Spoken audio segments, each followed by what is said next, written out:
If you vanished today, we'd probably celebrate. Elena.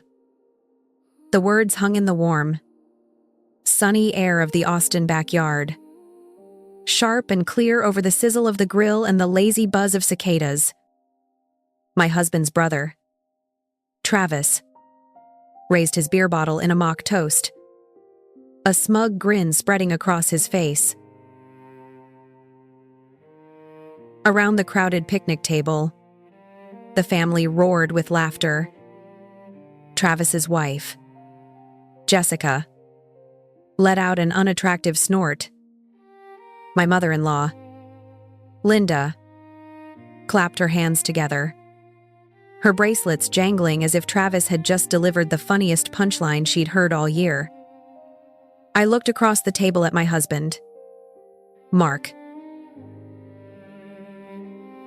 He wasn't laughing loudly, but a smile tugged at the corners of his mouth.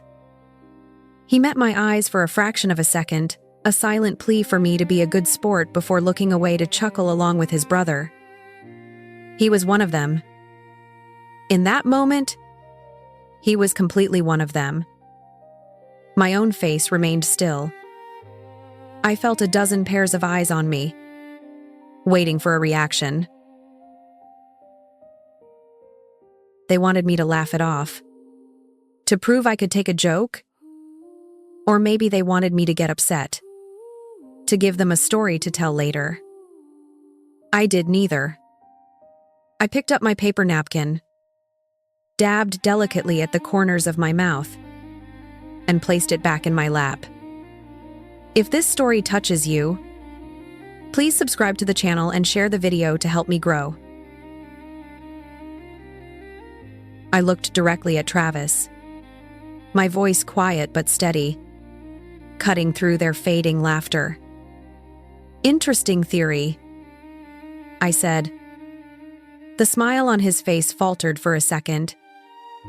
The table fell quiet. No one knew what to make of my response. They didn't know that beneath my calm, plain expression sat the woman who was, at that very moment, secretly financing nearly every single smiling face at that picnic. They laughed at the idea of me vanishing, completely unaware that if I did, their comfortable lives would vanish right along with me. Just as Linda started a new story about a neighbor's gaudy lawn decorations, my phone, lying face down on the table beside my plate of untouched potato salad, gave a soft, discreet buzz. I didn't need to look at it. I knew what it was. It was the alert from my business account. A $15,000 payment from a corporate client in Dallas had just cleared. It was the final installment for a logistics management software I had designed and implemented for their entire shipping department over the last 2 months. While they sat here mocking my computer hobby, I was running Sterling Systems Consulting. It sounded official, but it was just me. A one-woman software firm I had built from nothing in the small home office. Mark called my playroom. Last year, it had grossed nearly $500,000. This year, it was on track to do even better. They didn't know any of it. They didn't know that the beautiful, sprawling ranch house Linda and my father-in-law, Bill, lived in the very house whose backyard we were sitting in was no longer on the verge of foreclosure. 6 months ago, a tearful phone call from Linda to Mark had revealed they were 3 months behind on their mortgage. Mark had come to me that night, his face pale with worry, talking about taking out a second mortgage on our own home. He had no idea we couldn't. Our home was already leveraged to its limit to provide the seed money for Travis's failing construction business. Don't worry about it, I had told him calmly, looking up from my laptop. I'll handle it. He thought I meant I'd shuffle some money around from our savings. The truth is, we didn't have joint savings. We had his modest savings account, which held about $7,000, and my business accounts, which held much more. The next morning, I made a single anonymous wire transfer to the bank that held his parents' mortgage. It was for the full remaining principal, $112,000. I routed it through a series of shell accounts so it would look like a clerical error in their favor, a debt forgiveness from a bank that was restructuring. Linda had called it a miracle from God. I just called it a business expense. They didn't know that Travis's big shiny Ford F-250, the one he used for his construction company, wasn't actually his. The loan was in my name. He'd been denied by 3 different banks because of his terrible credit. He'd been on the brink of losing a major contract because he couldn't afford the equipment. Mark had presented it to me as a family crisis. He just needs a co-signer. Elena. Just to get him on his feet. I knew what a co-signer was. It was the person who paid the bills when the primary signer didn't. I looked at the numbers. Travis's business plan was a disaster. Co-signing would be financial suicide. So, I didn't co-sign. I bought the truck outright using my business line of credit and leased it back to his company for $1 a year. The title was in a folder in my filing cabinet under T for Travis's recklessness. To him and to the rest of the family, Mark had just pulled some strings with his connections at the bank. He was the hero who saved the family business. I was just the wife who sat in the corner and typed. And they certainly didn't know that the luxury family cruise they'd all taken to the Caribbean last year, the one they still talked about, with its endless buffets and bottomless cocktails, wasn't paid for by Mark's huge annual bonus. Mark's bonus had been a respectable $5,000. The cruise had cost $32,000. When Linda had sighed about how they could never afford such a thing, I saw the look of disappointment on Mark's face. He loved to give his family things. He loved the image of being the generous, successful son. That evening, I'd simply said, "You should book it for them. We can afford it." He'd looked at me, his eyes wide. Really, my bonus wasn't that big. I had a good quarter, I'd said, which was the understatement of the year. I had just landed a massive contract with a tech firm in California. He didn't ask for details. He never did. He just heard that it was possible. The next day, he announced to his family that his big bonus had come through, and he was treating them all to a vacation. They had all hugged him, praised him, told him what a wonderful, successful man he'd become. I stood in the background smiling, the invisible architect of their joy. To them, Mark was the provider, the rock, the success story. I was the quiet, slightly awkward wife who was obsessed with her laptop. They saw me as an accessory to his life, a dependent. In their eyes, I was background noise. I was disposable. And the most painful part, the part that twisted like a knife in my gut as I sat at that picnic table, was that my own husband was happy to let them believe it. The dismissal hadn't started with the joke at the reunion. It had been there from the very beginning. A low, constant hum of condescension that had defined my relationship with the Sterlings for the last 7 years. It was in their introductions, their questions. their casual remarks.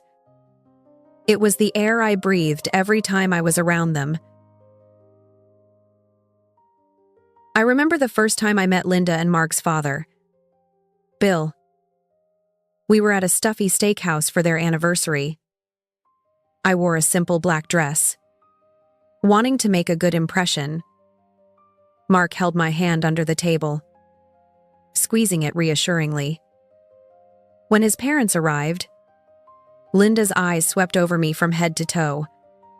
A quick, dismissive appraisal that made me feel like a piece of furniture Mark had brought home on a whim. "So, you're the one," she'd said, her smile not quite reaching her eyes. "It's so wonderful to finally meet you," I'd said, offering a genuine smile of my own. Mark, beaming, made the introductions. "Mom, Dad, this is Elena." Elena. My parents. Linda and Bill. Then he'd added the line that would become my permanent, unchanging label within the family. "She does something with computers." He said it with a wave of his hand, as if the details were too boring or complicated to mention. Something with computers. It was so vague, so dismissive. At the time, I was working as a freelance database architect, building complex systems for medical companies. It was challenging, technical work that I was proud of. But in that one sentence, Mark reduced my entire career to a hobby, a little pastime a woman might have. Bill had nodded politely and asked me if I could help him figure out why his printer never worked. Linda just changed the subject to Mark's recent promotion at the insurance firm where he worked. From that day forward, I was never asked another question about my work. I was simply Mark's wife, the one who did something with computers. Every holiday, every family gathering became another opportunity for them to reinforce this narrative. At our first Thanksgiving as a married couple, Travis had watched me pull out my laptop for an hour to handle a client emergency. "Working on your little blog, Elena," he'd asked loud enough for everyone in the living room to hear. "Good thing Mark's got a real job or we'd all be starving."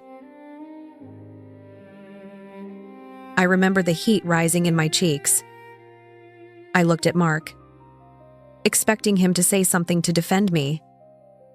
Instead, he just chuckled and draped an arm over my shoulder.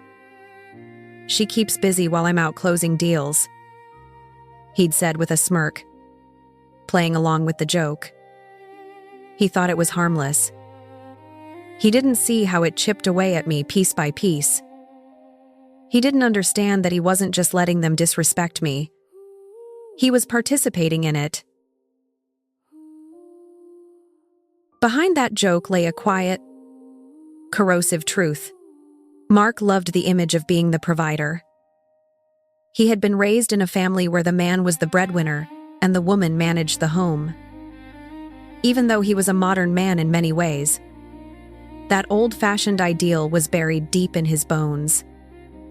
He loved being the one his family looked up to, the one they depended on. My success, my growing income, was a threat to that image. The drive home from the reunion was suffocating. The air in the car was thick with everything I wasn't saying. Mark, completely oblivious, hummed along to a cheerful country song on the radio about trucks and beer and good times. He tapped his fingers on the steering wheel, a picture of contentment. He didn't seem to notice the rigid silence emanating from the passenger seat. He didn't notice that I was staring out the window, my jaw so tight it ached, watching the sun-scorched Texas landscape blur past without really seeing it. That was fun, he finally said, breaking the silence. He glanced over at me, a wide, easy smile on his face. Travis is a riot, isn't he? And Mom's really starting to like you. I can tell. Fun. He called it fun. The word landed in my stomach like a stone. I had been publicly humiliated. I had been made the butt of a cruel joke by his entire family. A joke that he had smiled at. And he thought it was fun. His mother was starting to like me. Was that what liking me looked like? Tolerating my presence as long as I was silent and small? I didn't answer. I just kept my eyes fixed on the road ahead, on the endless stretch of asphalt shimmering in the heat. My silence was a wall, a fortress I was building around myself, brick by brick. For the first time, it didn't seem to bother him. He just shrugged, turned the radio up a little louder, and went back to humming. He was so wrapped up in his own comfortable world that he didn't even notice I had left it. When we pulled into our driveway, I unbuckled my seatbelt before the car had even come to a complete stop. I got out, slammed the door harder than I intended, and walked into the house without waiting for him. Hey, what's the rush? He called out from behind me, his voice laced with cheerful confusion. I ignored him. I walked past the living room with its plush couch that I'd paid for. I walked past the kitchen with its gleaming, state-of-the-art appliances that I'd paid for. I walked straight down the hall to my office, the one room in the house that felt entirely mine, and shut the door behind me. The click of the latch sounding like a gunshot in the silent house. My office was my sanctuary. It was minimalist and organized, a stark contrast to the rest of the house, which was filled with Mark's comfortable clutter. 2 large monitors sat on a sleek standing desk. A high-backed ergonomic chair was tucked neatly underneath it. The only personal item was a small framed photo of my own parents, both gone now, who had always told me I could be anything I wanted to be. I sat down, my hands trembling slightly. I woke the computer from its sleep and, with a few swift clicks, opened my financial dashboard. It was a custom program I'd built for myself, one that aggregated all my accounts business. Personal. Investment into one clean, comprehensive interface. And there it was. The truth displayed in crisp, undeniable numbers and charts. Sterling Systems, Consulting Business Checking, $184,321.15. Sterling Systems Consulting Invoices Pending, $47,500. Elena Sterling Personal Savings, $231,984. Elena Sterling Investment Portfolio, $542,867. Then I clicked open the expense tracker for the last 12 months. The screen filled with a color-coded list of outflows. It read like a secret ledger of my life with the Sterlings. $3,250. Monthly payment, Austin Lending, Linda and Bill Sterling Mortgage. This was an automated payment I had set up after the miracle payoff to cover their property taxes and insurance. I told Mark it was a high-yield savings account I'd opened for them. $1,284. Monthly payment, Ford Motor Credit, Travis Sterling Vehicle, the truck. $32,000. $112.87. One-time expense, Regal Cruises, the family vacation.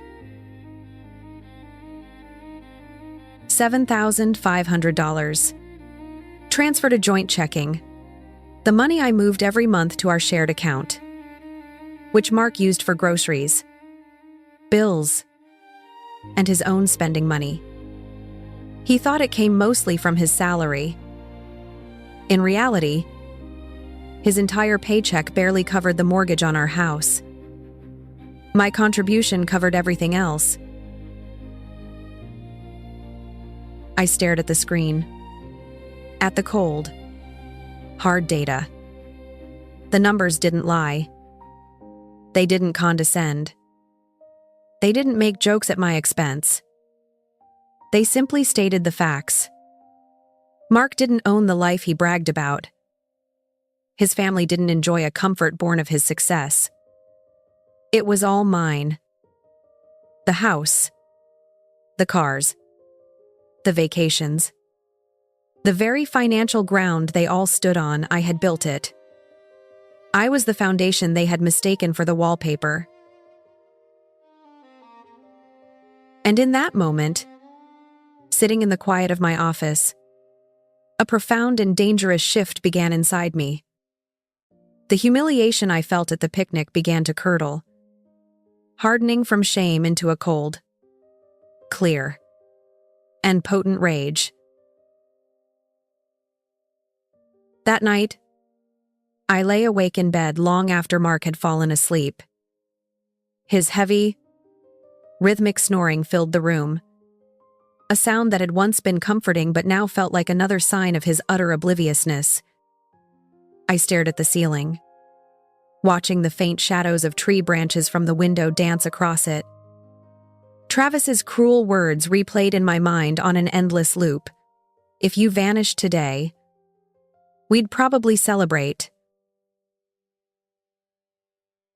The laughter, the clapping, Mark's small, complicit smile. For years, a comment like that would have sent me into a spiral of self-doubt. I would have wondered what was wrong with me. Why didn't they like me? What could I do to be better? To fit in? To finally earn their approval? I would have cried quietly into my pillow.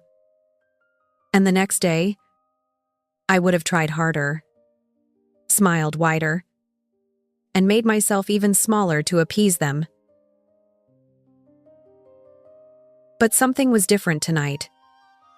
The hurt was still there, a deep, resonant ache in my chest. But it was accompanied by something new, a strange, liberating clarity. I wasn't sad anymore. I was just done.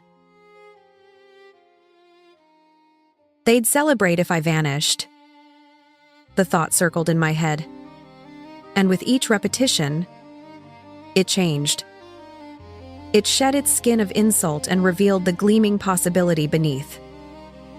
It stopped sounding like a threat and started sounding like an instruction. An escape hatch. Maybe I should vanish. The idea settled over me, not with the weight of tragedy, but with the lightness of an epiphany. I wasn't thinking of a tragic accident or a sorrowful disappearance. I was thinking of a strategic withdrawal, a deliberate, controlled, and powerful exit. What if I just left? What if I took my work, my money, my support, the entire invisible infrastructure that held up their lives, and simply removed it? They thought I was nothing. They believed my contribution was zero.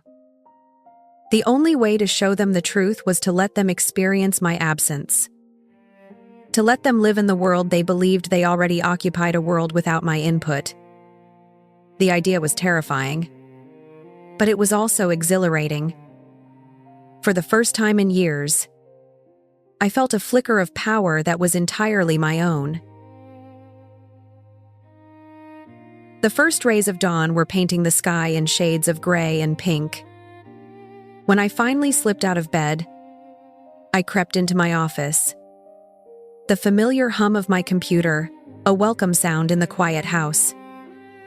I sat down, not with the weight of a sleepless night on my shoulders, but with a surge of energy and purpose I hadn't felt in years.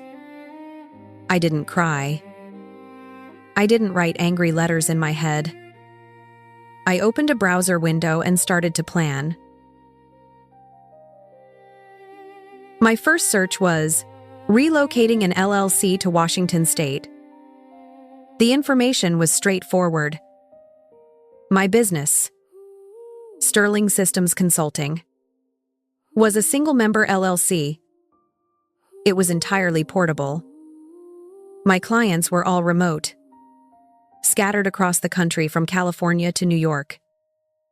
They didn't care if I was in Austin, Texas, or Seattle, Washington, as long as I delivered my work on time. And I always delivered. My fingers flew across the keyboard. Commercial office space for lease. Downtown Seattle. I browsed listings near Pike Place Market, imagining myself working with a view of Puget Sound, the salty air a world away from the humid Texas heat. High-rise apartments for rent. Belltown, Seattle. I looked at floor plans for modern one-bedroom units with floor-to-ceiling windows, places that were clean, empty, and held no memories. Best banks for small businesses in Washington. I started comparing account features and transfer limits. I checked my contracts. My 3 biggest clients were on long-term retainers. Their agreements ironclad and location independent. My pending invoices were all due within the next 30 days. My financial independence wasn't just a theory. It was absolute. I worked for hours, the sun rising higher in the sky, a quiet determination settling over me. Every search, every click, every line I read was a step away from the woman they thought I was, the quiet, awkward wife with the computer hobby. If I disappeared, their comfort would disappear with me.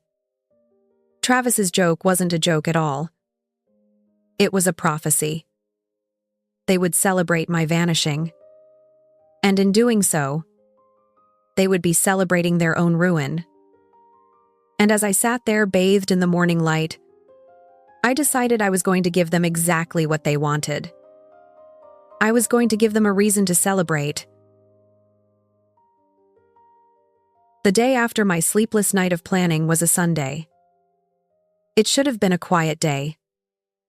Mark usually spent it watching golf, and I would typically use the uninterrupted time to get ahead on work for the week. But a sense of calm, focused urgency had replaced my usual routine. While Mark was yelling at the television, I was on my laptop in the office drafting a timeline, a step-by-step guide to my own emancipation. I was so engrossed in comparing shipping logistics for my office equipment that when my phone rang, the sound made me jump. It was my mother-in-law. My stomach tightened. For a brief moment, I considered not answering. I could just let it go to voicemail. Let the call fade into the background noise of my old life. But then I realized this was an opportunity. It was a chance to test the waters, to confirm that the narrative I believed existed was real. I took a deep breath and answered, pitching my voice to its usual pleasant daughter-in-law tone. Hi, Linda. How are you? Elena. Dear, I'm wonderful, she chirped, her voice overly sweet. I was just calling to say thank you again for a lovely day yesterday. It's so good that you make sure Mark has time to spend with his family. We all know how demanding his job is. The condescension was so natural, so baked into her words that an earlier version of me would have missed it. You make sure Mark has time. As if he were a child and I were his scheduler. As if his time was the only time that mattered. He enjoys seeing you all, I said, my voice carefully neutral. Oh, we know.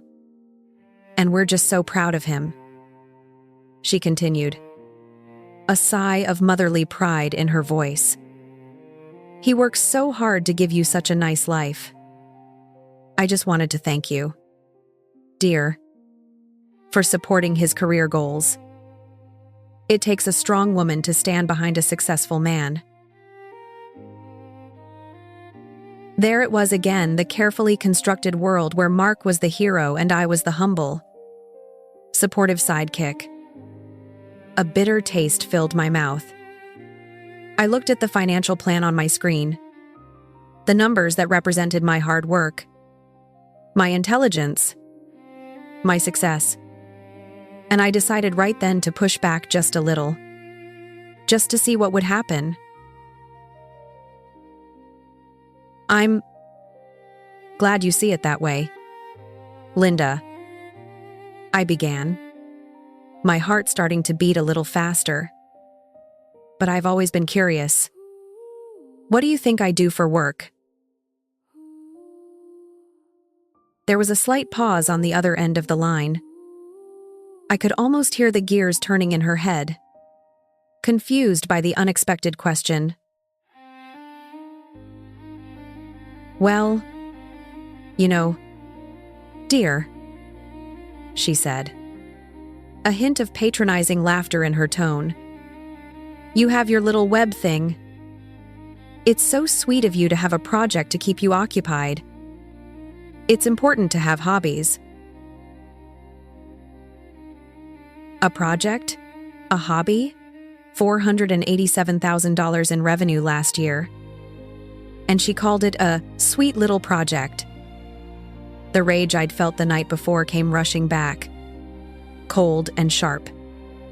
But my voice remained steady. And who gave you that impression? Linda? That my work is a hobby? I asked.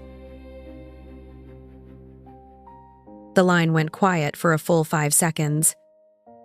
Her confusion was turning into discomfort. I had broken the unspoken rules of our dynamic. I wasn't supposed to ask direct questions.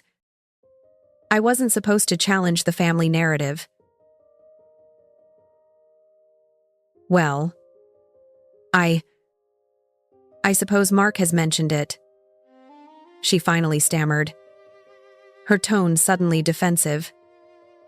He just says you enjoy tinkering on the computer. Honestly, Elena, there's no need to be so sensitive. And that was it. The final damning piece of evidence. This wasn't a misunderstanding. It wasn't a case of a family being old-fashioned or simply ignorant. This was a story that had been written, edited, and distributed by my own husband. He had actively, deliberately, and consistently painted a picture of me as a dilettante.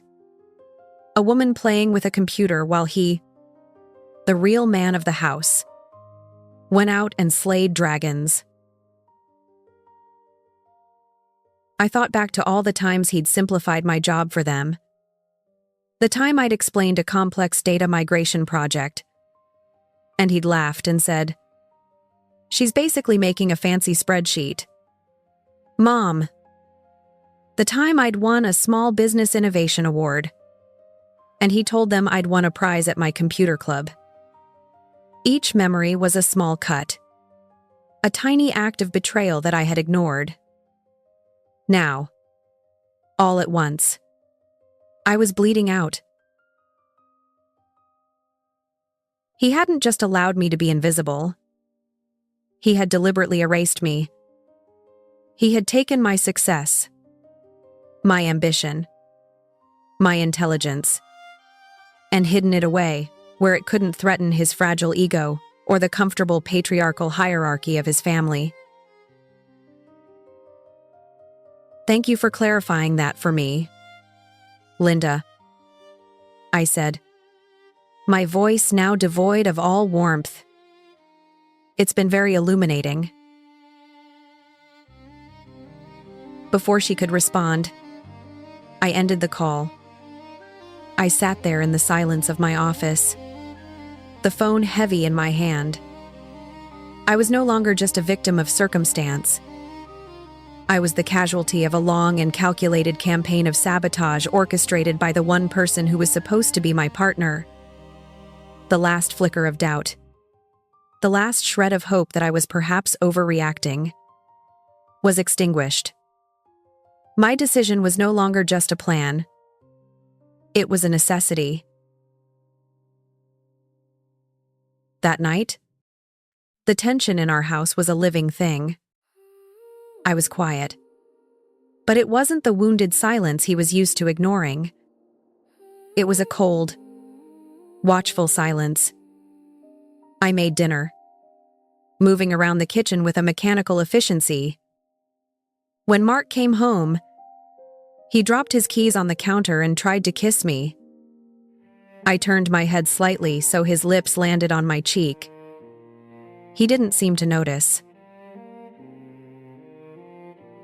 We ate in near silence.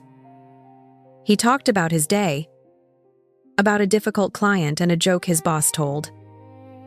I just nodded, pushing my food around my plate. He finally seemed to register my mood. Everything okay, Elle? He asked, his brow furrowed in that way that was meant to show concern. You've been quiet ever since the reunion.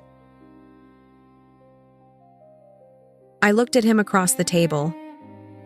I saw the man I had once loved, the man I had agreed to protect and build a life with, and I felt absolutely nothing.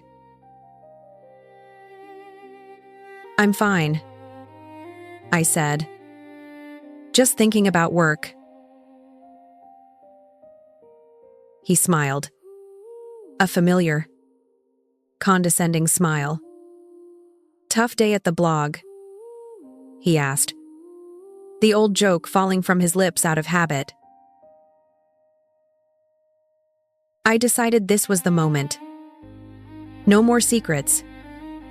No more hiding. Actually, it was a pretty good day, I said, my voice casual. I took a sip of water.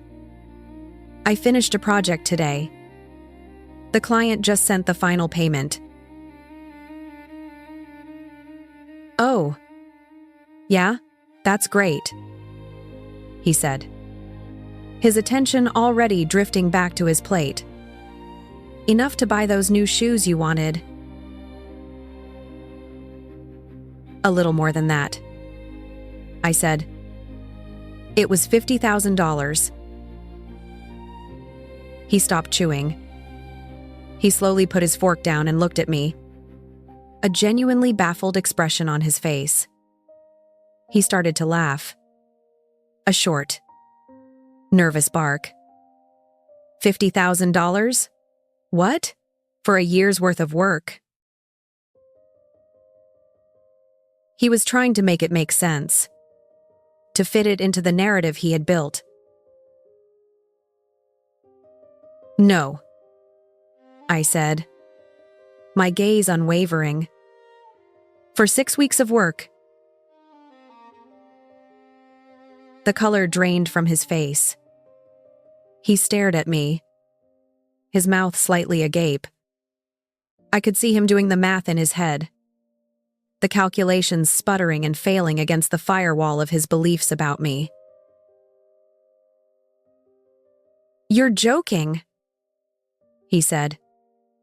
It wasn't a question. It was a command.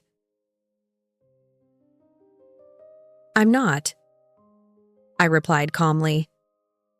That's fairly standard for a corporate systems overhaul.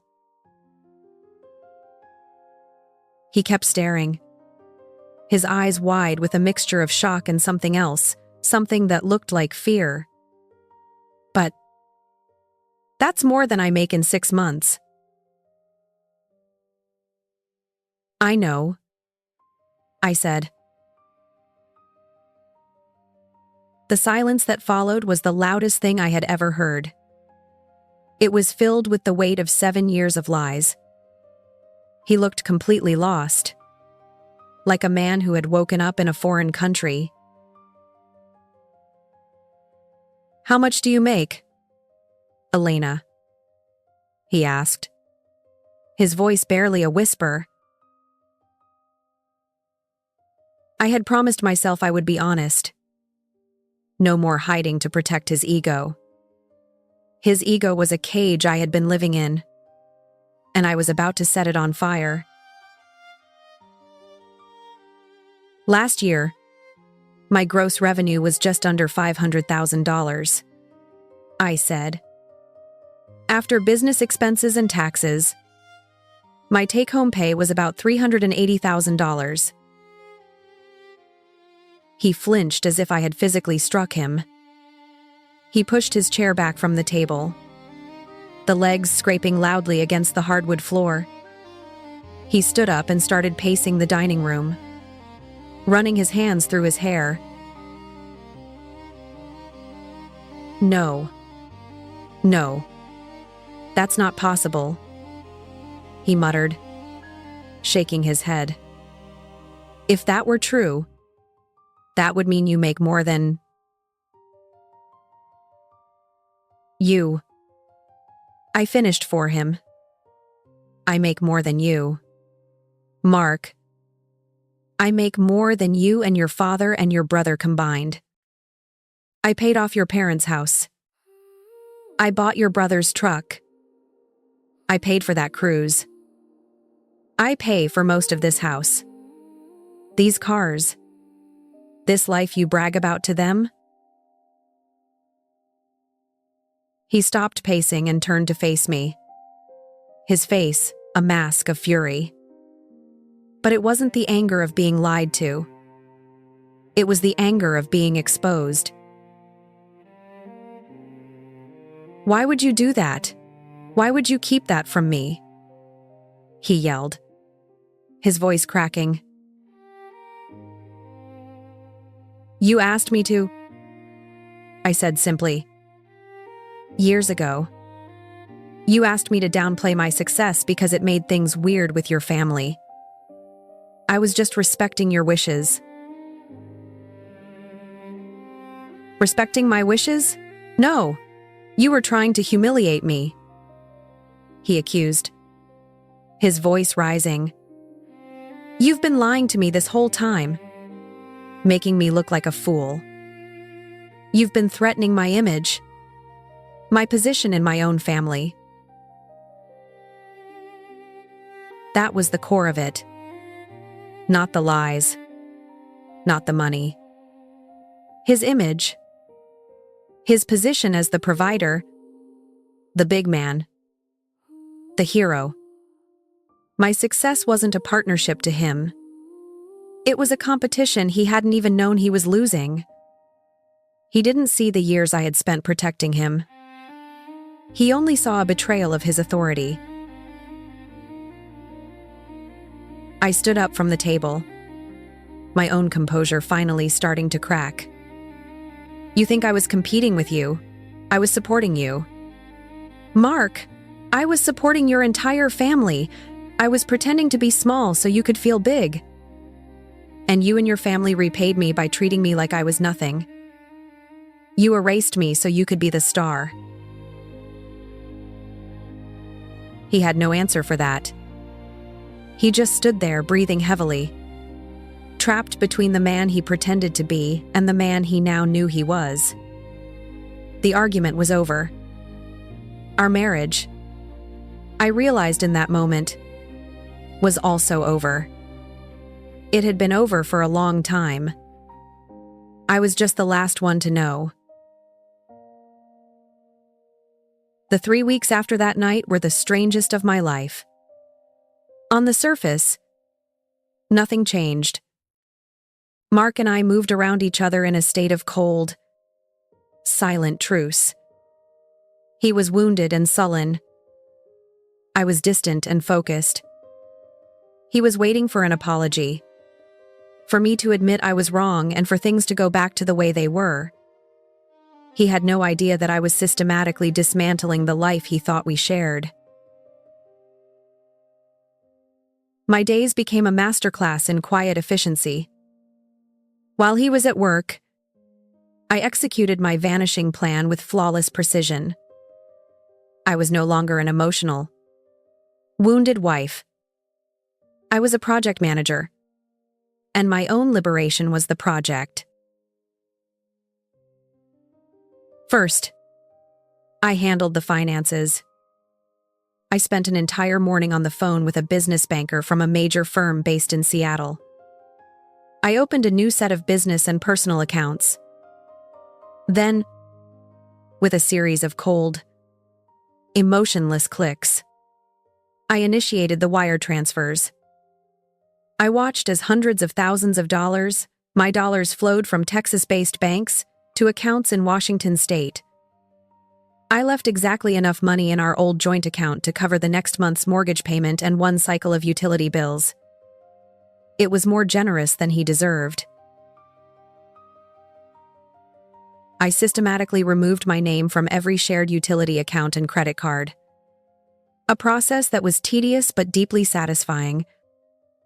Each call, each form filled out was a thread being cut. Next, I handled the business. I signed a 1-year lease on a small but stunning office space in a building overlooking Elliott Bay. I did it all online, the virtual tour, the e-signature on the documents. It was clean, modern, and had no history. I hired a Seattle-based logistics company to coordinate the pickup and delivery of my essential office equipment. The movers were scheduled to arrive on a Friday, the day I planned to leave. They would pack up my office under the guise of moving some equipment to a new co-working space downtown for a trial period, a lie I knew Mark wouldn't question. He never paid attention to the details of my hobby. Then came the personal logistics. I found a perfect apartment in Belltown online and signed the lease. I didn't pack clothes or furniture. I planned to buy all of that new. I packed only the things that were intrinsically mine. I went through the house when Mark was out, gathering the few items that held my own history, the framed photo of my parents, the professional awards and certifications I had kept hidden in my desk drawer like a dirty secret, my university diploma, a box of old journals. I packed them into 2 small, plain brown boxes and stored them in the trunk of my car. The rest of the house, with its comfortable furniture and shared memories, suddenly felt like a stranger's home. It was his. All of it. He could keep it. My emotional state during this time was one of surreal calm. The anger and hurt had burned away, leaving behind a core of cool, hard resolve. I was watching my life from a distance, observing the actions of a woman who was finally taking control. The ultimate test of my transformation came on a Tuesday. About a week before I was set to leave, Mark texted me from his office. "Hey, can't find my lucky pen. The silver one your parents gave me for my B-Day. Can you look for it and bring it to my office? Got a big meeting." 5 years ago, I would have dropped everything. I would have torn the house apart to find that pen, then driven 45 minutes across town to deliver it. happy to be the supportive wife who saved the day. 3 weeks ago, I would have seen the text and felt a fresh wave of resentment at his casual entitlement. That day, I simply looked at the message on my phone. His needs, his priorities, his lucky pen. For the first time, they generated no emotional response in me at all. They were just words on a screen. A request from a man who was about to become a stranger. I held my thumb over the screen and deleted the message. His luck was no longer my responsibility. The family that had mocked my existence, the husband who had traded my identity for his own comfort, was about to find out exactly what life looked like without me in it. And I felt nothing but a quiet, thrilling sense of anticipation. On a quiet Friday morning, the plan came to its conclusion. Mark had left for work at his usual time, giving me a stilted, awkward kiss on the cheek at the door. He still thought we were just in a fight, a bad one, but one we would eventually move past. The obliviousness was staggering. As soon as his car was out of the driveway, I went into motion. The logistics company I'd hired arrived precisely at 9, 2 polite. Efficient men packed up my entire office, my monitors, my computers, my files, my chair in under an hour. When they were done, the room was just a room, empty and anonymous. After they left, I did one last sweep of the house. I walked through each room, a ghost in my own life. I felt no nostalgia, no sadness. It all felt like a movie set I was ready to leave behind. My car was already packed with my 2 small boxes of personal items and an overnight bag. Everything else I needed, I would buy. I was starting over completely. My final act was the note. I took a piece of thick cream stationery from the desk in the now empty office. It was the only thing I had left behind. I used a simple black pen, the ink flowing smoothly across the page. My handwriting was clear and steady. I wrote the words I had been composing in my head for weeks. Mark, I'm taking your brother's advice and disappearing. Since your family would celebrate my absence, I thought I'd give them what they want. You'll find the accounts have been changed, and the mortgage on this house is now solely under your name. The automatic payments will stop at the end of the month. Consider this your chance to prove you're the provider they all believe you are. Elena. I didn't sign it with love. I didn't sign it at all beyond my name. It was a statement of fact, not an emotional farewell. I walked into the kitchen and placed the note in the very center of the gleaming granite island. I put the house key on top of it, weighing it down. It was the last piece of our shared life, and I left it for him to find. I walked out the front door and didn't look back. I got into my car, started the engine, and pulled out of the driveway for the last time. As I drove through the familiar suburban streets, I felt a weightlessness I hadn't realized I'd been carrying. It was the weight of their expectations, their dismissiveness, their carefully constructed lies. And now it was gone. I drove for hours, heading north. I didn't cry. I didn't even turn on the radio. I just drove, listening to the sound of the tires on the asphalt. Each mile a tangible measure of my growing freedom. By the time the sun began to set, I was crossing the Texas state line. Late the next evening, exhausted but more alive than I had felt in years, my headlights illuminated a welcome sign, its green paint glowing in the darkness. It said, "Welcome to Oregon." I was almost there. 6 months later, I was a different woman. I stood in my office on the 24th floor of a Seattle high-rise, looking out the glass wall at the gray, moody waters of Puget Sound. A light rain was falling, washing the city, clean my city. The fallout in Texas had been complete, and it had reached me in small, detached fragments of information, like echoes from another lifetime. An email from a credit monitoring service alerted me that the mortgage on my old address had gone into default and the property was now in foreclosure proceedings.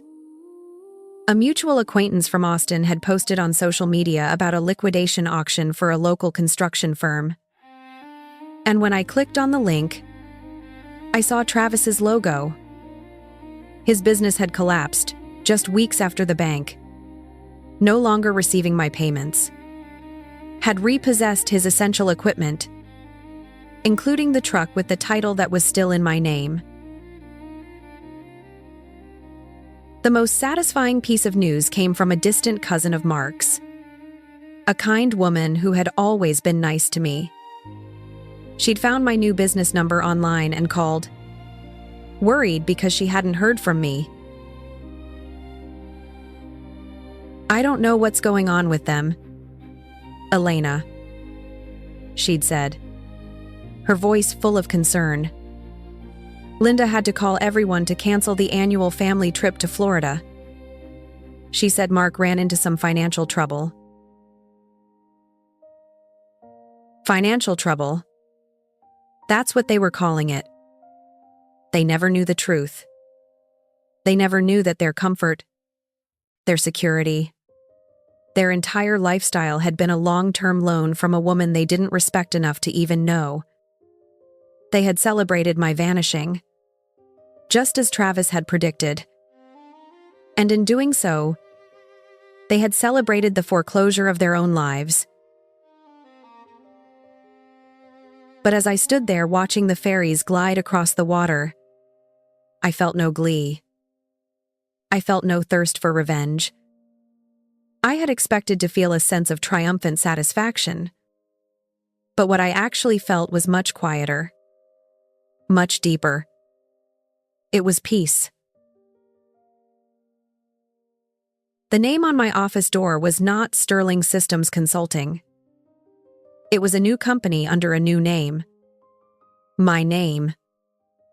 The sign was etched in simple, elegant gold lettering, Elena Sterling. It was my declaration to the world and to myself that I would never be erased again. My phone buzzed, pulling me from my thoughts. It was an email from my newest client, a major tech firm, confirming their acceptance of my proposal. It was the biggest contract of my career. I looked at the signature line on the document, my name clear and bold. The woman they laughed at, the woman they dismissed, the woman they thought was disposable, was the only one who had ever kept them afloat. They had wanted her gone. Now she was. And for the first time in a very long time, I smiled. It wasn't a smile of revenge. It was the quiet, genuine smile of a woman who had finally, completely, vanished into herself and found she was more than enough.